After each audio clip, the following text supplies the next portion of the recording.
Time.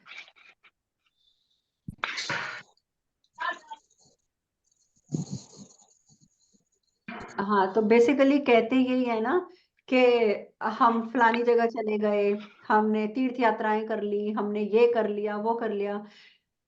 पर आजकल हम कलयुग में हैं और कलयुग में तीर्थ यात्राओं का भी फायदा नहीं है। पहली बात तो ये है कि आपके पास सारी फैसिलिटीज हैं, है ना। आप एरोप्लेन में, आप हेलीकॉप्टर कॉप्टर में बैठोगे और जाके केदारनाथ जी के दर्शन करके आ जाओगे। पहले जमाने के लोग एफर्ट्स लगाते थे, पैदल जाते थे पूरी श्रद्धा के साथ। आजकल वैष्णो देवी जाओ तो ऑटो भी चल रहे हैं, तो वो कैब्स भी चल रही हैं, आपको खुद चढ़ने की जरूरत ही नहीं है, घोड़े तो चलो पहले ही थे।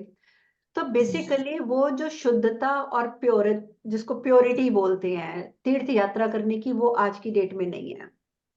और जब प्योरिटी नहीं है तो उन तीर्थ यात्रा का फायदा नहीं होता। इसीलिए कहा जाता है कि कलयुग में सबसे आसान है भगवान को प्राप्त करना, या तो आप हरि नाम का चिंतन करो, हरि नाम का जाप करो, या फिर हमारे जो पुराण है वो पढ़ो। और वो तो मैं ये भी देखती हूँ कि पुराण भी कोई नहीं पढ़ता है।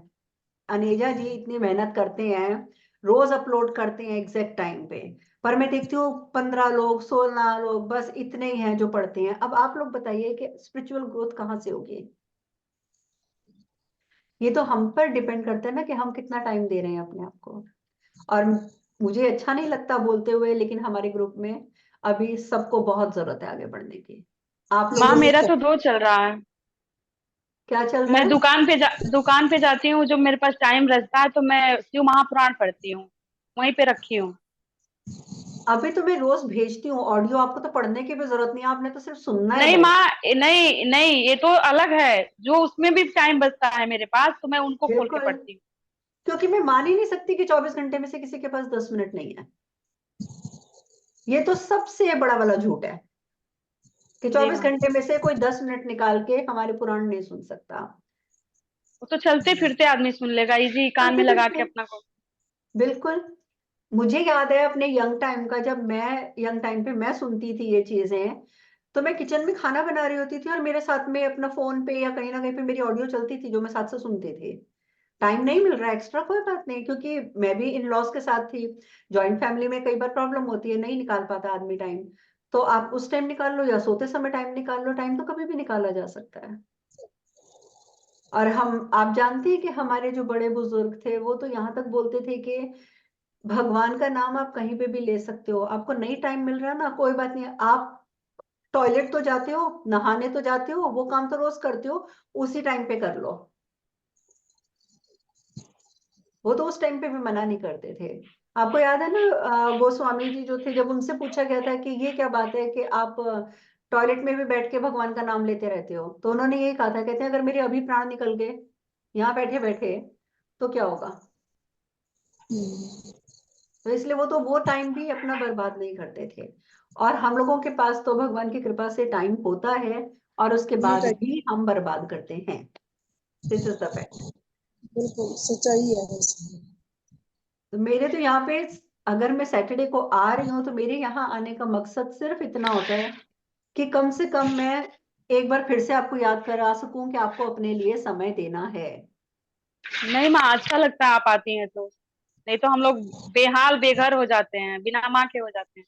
नहीं, भगवान आपके साथ है। आप लोग बस आंखें बंद करके इग्नोर मार के बैठे रहते हो और कोई बात नहीं। लेकिन माँ गुरु चाहिए ना। आप नहीं, आप रहती हैं तो बहुत ज्यादा मार्गदर्शक होता है, एक्टिविटी रहती है। एक्टिव रहता है, ये बात मैं समझती हूँ, क्योंकि जब हम कनेक्ट हम्म। रहते हैं तो हम एक्टिव रहते हैं, नहीं तो प्रॉब्लम आ जाती है। बट अभी भी मैं देख रही हूँ कि सिर्फ 8 मेंबर आए हैं अभी तक। पूरे ग्रुप में से सिर्फ 8 लोगों को टाइम मिला है कि जो यहाँ पर थोड़ी देर के लिए अपना समय निकाल माँ सके। जब आप क्लास लेना बंद कर दी थी तो मैंने अनेजा अंकल से बोला था कि आप मैसेज डाल दीजिए, क्योंकि माँ का आना बहुत जरूरी है। आप पूछिए उनसे, मैंने कई बार कहा था। तो प्रियंका, एक आप, तपस, अनेजा जी, और ये बाके जी, राजेश जी भी मोस्टली आते हैं, सरिता दुबे जी आती हैं, ठीक है। मैं आपका नाम नहीं लूंगी, पुष्पा जी, आप कभी कभी आते हो। तो कहने का कभी मतलब कभी है कि बचा कौन। मुझे लगता है कि मैं आऊं, 1 घंटा यहाँ पे मैं बैठ भी रही हूँ, लेकिन आप लोग आ ही नहीं रहे, तो मैं अकेले आके क्या करूं। ये फर्क होता है, आना चाहिए, क्योंकि हमेशा याद रखना कि जितना फायदा आपको सत्संग से मिलेगा, आप दुनिया का कोई भी कर्म कर लो आपको नहीं मिलेगा। नहीं मिलने वाला। पर आगे से बात आया वही आ जाती। हाँ जी, हर अब आया नहीं हर समय, चाहे जो मर्जी हो जाए। चलो good, I am happy for you. पर सत्संग का तो हम लोग हर बार डिस्कस करते हैं कि भगवान भी यही कहते हैं ना कि जब तक भगवान की कृपा नहीं होगी आप अटेंड कर ही नहीं सकते।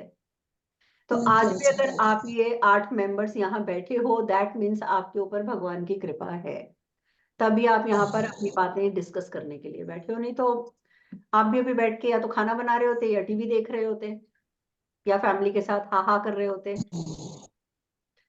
फर्क होता है ये। कहते हैं ना कि सबसे पहले हमारे अंदर भावना उठती है कि हमें सत्संग करना है। भावना उठती है, उसके बाद हम पुरुषार्थ करते हैं। श्रीमद् भागवतम में यही समझाया गया है कि पहले भावना उठती है, फिर हम उसको लिए पुरुषार्थ करते हैं। ठीक है। पर पुरुषार्थ भी हमारा तब सक्सेसफुल होता है जब भगवान का आशीर्वाद मिलता है। नहीं तो आप कोशिश करोगे, अरे जाना है जाना है जाना है, मुझे सत्संग लेना है, मुझे आज कथा सुनने जाना है, कोई ना कोई मतलब ऐसी सिचुएशन आ जाएगी कि आपको वहीं रुकना पड़ जाएगा। थोड़ा दिमाग में से निकल जाता है, भूल जाता है बंदा। हाँ बिल्कुल, आपका दिमाग से निकल जाएगा। So the way what I am saying is कि कुछ ना कुछ ऐसा जरूर होगा कि आप वो अटेंड नहीं करोगे। और जब ऐसी सिचुएशन होती है तो इसका मतलब ये होता है कि भगवान की कृपा अभी आपको नहीं मिल रही है। जब तक आपका मन में भी आ गया, आपने पुरुषार्थ भी कर लिया, आपने टाइम भी फिक्स करके अपने काम भी निपटा लिए, लेकिन अगर भगवान का आशीर्वाद आपके साथ नहीं है तो या तो आप भूल जाओगे या कोई काम पड़ जाएगा और आप नहीं आ पाओगे। ये बहुत बड़ी सच्चाई है। इसीलिए कहते हैं कि सबसे पहले आपके पुण्य कर्म इकट्ठे होने जरूरी हैं। पुण्य कर्म इकट्ठे होंगे तो आपके दिल में सबसे पहले भावना आएगी कि नहीं, मुझे कहीं ना कहीं सत्संग करना है, मुझे कोई ना कोई कथा सुननी है। उसके बाद आप पुरुषार्थ करोगे और भगवान के आशीर्वाद से फिर आप वहां पहुंचोगे। ये चारों चीजें जब तक एक साथ नहीं मिलेंगी आप सत्संग तक पहुंच ही नहीं सकते, आप जितने मर्जी एफर्ट लगा लो। और ये बहुत बड़ी सच्चाई है।